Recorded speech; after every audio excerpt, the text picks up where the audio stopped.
Magandang araw mga kaibigan. Ito, ang Pilipinas ngayon, lalo na ang ating presidente, Bongbong Marcos Jr., kasama na rin si Jose Claire Castro, sikat na sikat sa buong mundo. Bakit? Una, dahil sa ginawa nila kay PRRD, yung pag-extradite, kidnap, arrest, pagdala sa naging sentro ng usap-usapan sa buong mundo. So anything na nangyayari ngayon sa politika sa Pilipinas, pinipick up ng foreign media. Pinag-uusapan tayo sa buong mundo at pinaka-latest na pinick up ng foreign media, yung pagdurugo ng gums ng Pangulo. Nako, mabilis si Attorney Doc Claire Castro na okay lang daw siya kasi nakita ni Attorney Doc Castro nag-meeting, okay naman ang kanyang itsura. Nothing to worry. So naging siya na yung nag-announce. Di ba dapat ang mag-announce, doktor? Ito, pinick up ngayon ng foreign media. Ito, sa South China Morning Post.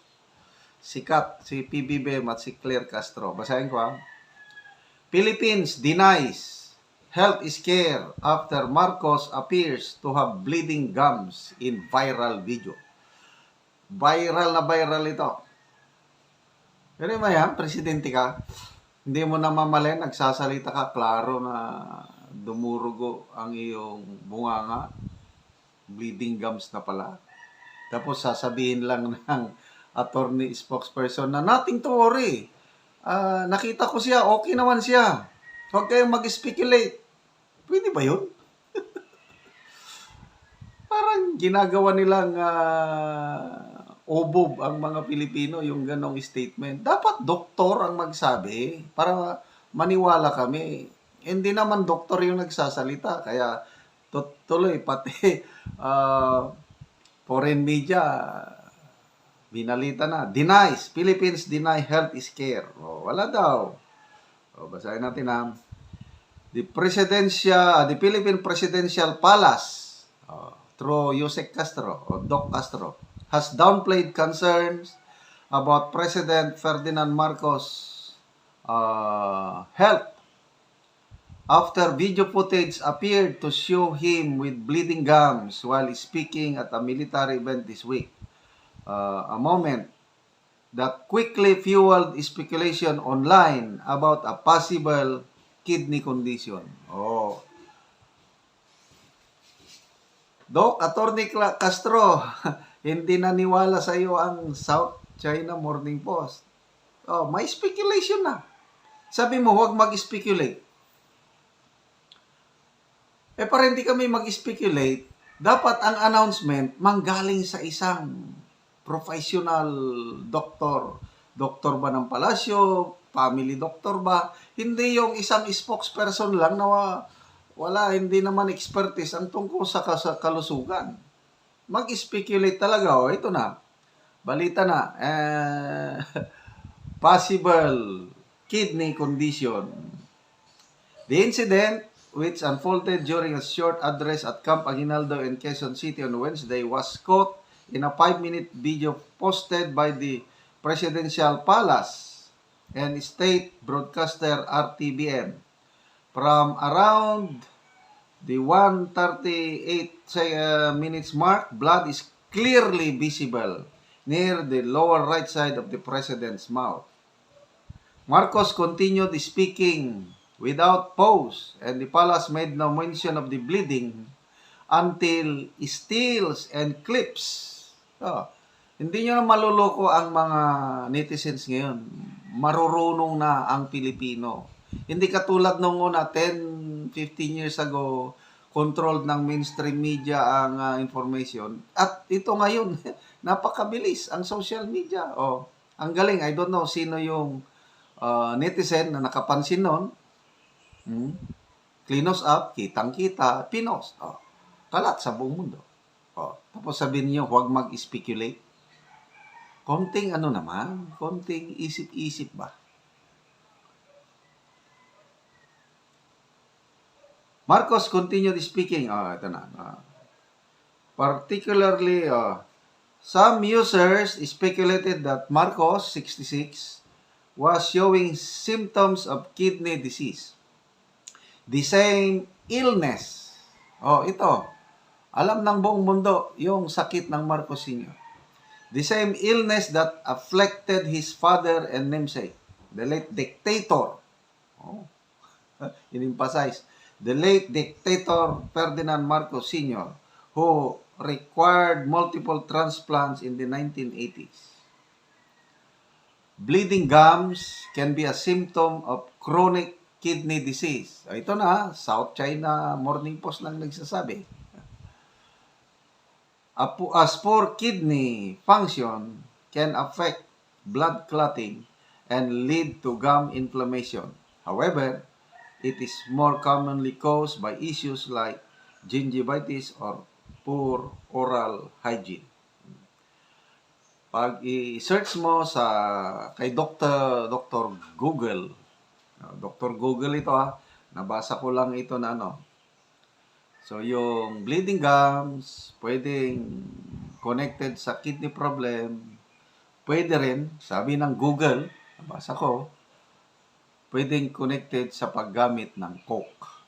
Hindi ko na lang, alam nyo na yung coke. So, para matapos na ito, huwag nang mag-speculate. Sana naman, Section 12, Article 7 of the Philippine Constitution, may karapatan po ang taong bayan na malaman ang kalusugan ng ating Pangulo. So, pwede ba sa sunod, konting naman sa palasyo, na pag may mga ganyang concern, bakit hindi na lang ang pagsalitain doktor? Problema, ang doktor, may sinumpa ang tungkulin yan. Kung ano ang totoo, hindi sila pwedeng magsinungaling. Sasabihin ang totoo. Isang doktor na nagsabi, before this, mga 2 weeks ago, Dr. Gary C. Paborito kong panoorin ang kanyang mga vlogs tungkol sa kalusugan.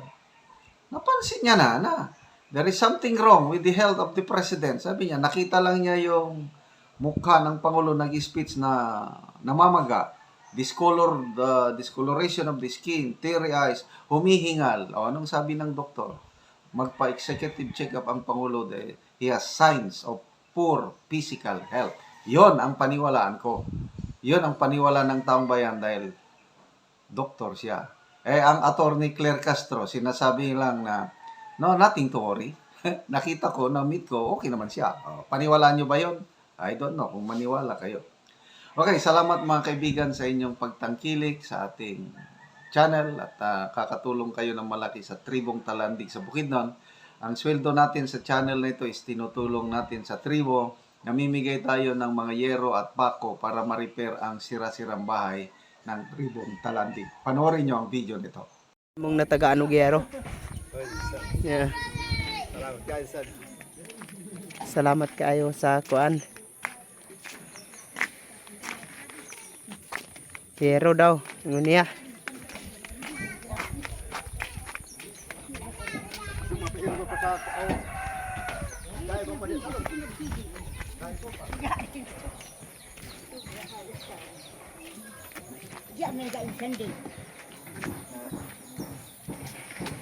Huwag mo na ni ang ilang balay sa taga na Mugero.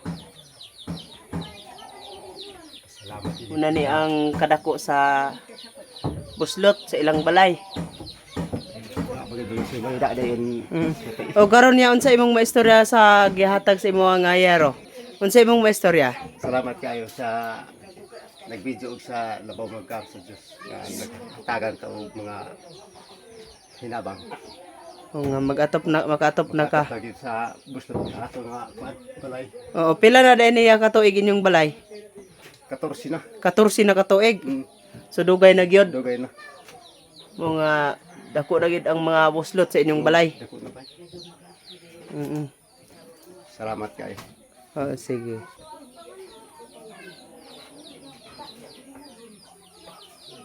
O muna ni sinanay ang natabangan og yero.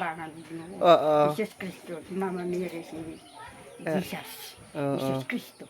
Oo. Ay pata, tinabangan ako Ginoo. Natabangan na kanay. Pila na day na imong edad?